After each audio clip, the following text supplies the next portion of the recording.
Welcome back to Catalyst University. My name is Kevin Tokoff. Please make sure to like this video and subscribe to my channel for future videos and notifications. And a big thank you to my patrons on Patreon for your contributions to my channel. So how do you know if somebody has weakness in their deep neck flexors? Well, there's quantitative and qualitative ways to figure that out. A qualitative way is just look at their posture.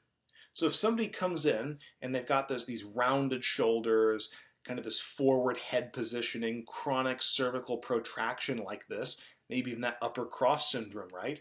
That's a good indication that most likely they've got weakness in their deep neck flexors, because if they were sufficient strength, they probably wouldn't be bent forward like this. They'd be somewhere in between protraction and retraction.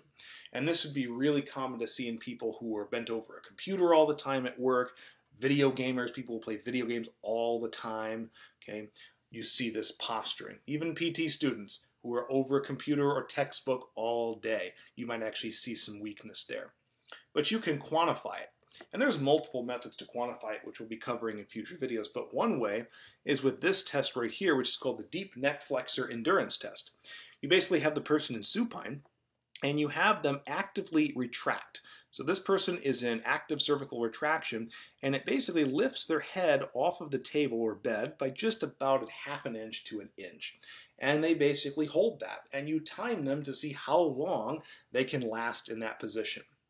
And you basically use the time as a measure of their endurance in the deep neck flexors. We'll be covering that in a future video.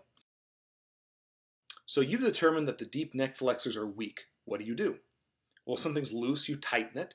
If something's tight, you loosen it. If something's weak, you strengthen it. It's an oversimplification, but it works in most cases. So these muscles are weak, we should strengthen them. And before we get into the different ways that we can do that, let's talk about dosing. This is really important for muscles like this. So are these muscles super strong?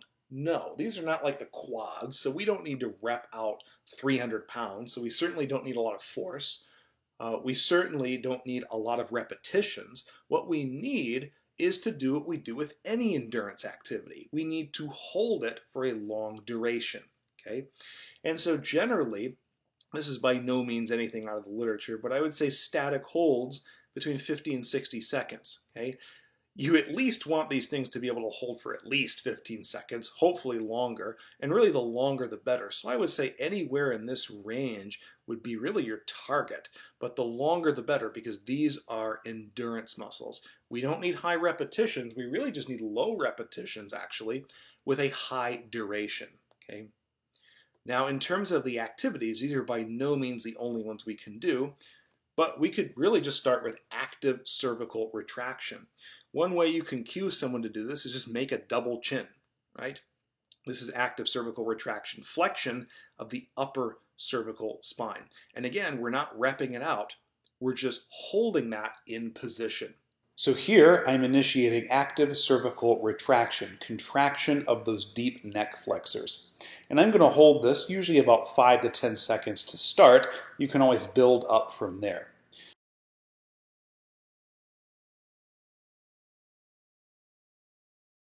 And then once I relax, I'll relax for a predetermined amount of time, enough to let the muscles recover, and then I can always do this activity again. If the person's still having issues with the movement, you can also physically cue them by doing it yourself or having them place a couple fingers on the chin and pushing posteriorly.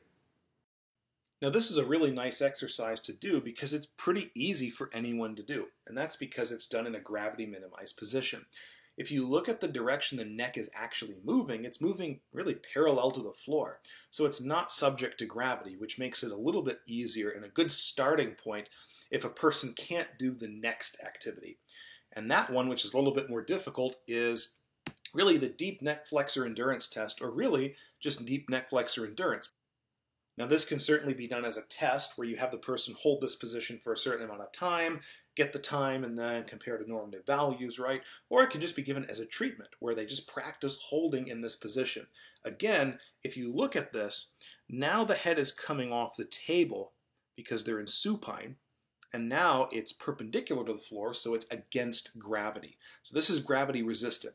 If a person was unable to do this at all, you'd probably want to start with just some active retraction. And active retraction is also really good to do first anyway, to teach the person how to even retract in the first place. Unless you've been doing it, it's not a movement that most people just naturally do all the time. So this is the gravity-resisted form of that exercise. And then also there's more functional ways to do cervical retraction. Okay? This person's more flexed forward, but I'll show you in a video in a few minutes of me doing this. You can actually hold active cervical retraction while you're doing other movements to make it more functional. Because we don't generally just cervically retract and just hold that normally. Normally we're bending to one side or rotating our head, right? So you can have active retraction and at the same time you can rotate your head to the left and to the right. Again, when you're doing this though, you want to make sure you understand that you're not just repping it out. You want to hold that retraction, rotate to one side, and hold it there. And then come back to neutral, hold it there, and then go to the other side and hold it there. These are endurance muscles. We need to treat them as such.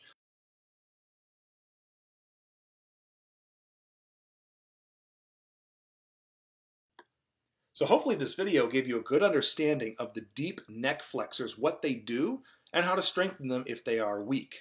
Now, one thing we'll also see generally with weak deep neck flexors are tight suboccipital muscles. So we're going to be covering the suboccipital muscles actually in the next video. Make sure to join us then.